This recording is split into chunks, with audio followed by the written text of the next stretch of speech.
எங்களை அதிகமாய் நேசிக்கிற எங்கள் அன்பின் பரலோக தகப்பனே, மெய் துதிக்கிறோம், ஸ்தோதரிக்கிறோம் அப்பா. இந்த இரவு நேரத்துக்காக உடைய சமூகத்தில் வருகிறோம். இந்த நாள் முழுவதும் எங்களை பத்திரமாய் பாதுகாத்து கொண்டீரே, அதற்காக ஸ்தோத்திரம்.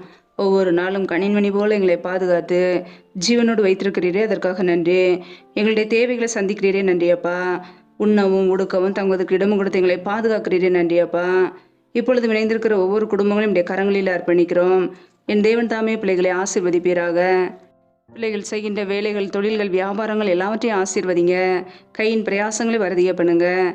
யாரெல்லாம் சரீரத்தில் பலவீனத்தோடு வியாதியோடு கஷ்டப்படுகிறார்களோ, என் தேவன் அவர்களை சுகமாக்குவீராக. பலவீனத்தில் என்னுடைய கிருபை பிள்ளைகளோடு கூட தங்கி இருக்கட்டும். ஆசீர்வதிங்கப்பா. யாரெல்லாம் கடன் பிரச்சனையிலே உபத்திரத்திலே கஷ்டப்படுகிறார்களோ, கடன் பிரச்சனையிலிருந்து விடுதலை கொடுங்க. இந்த இரவு நேரத்தில் இன்பமான நித்திரையை கொடுங்க. சத்துரு கொண்டு இருக்கிற எல்லா தீமைகளுக்கும் விலைக்கு பாதுகாத்து கொள்ளுங்க. முற்றிலுமாக தாழ்த்தி ஜெபிக்கிறோம் இயேசுவின் மூலம் பிதாவே, ஆமேன்.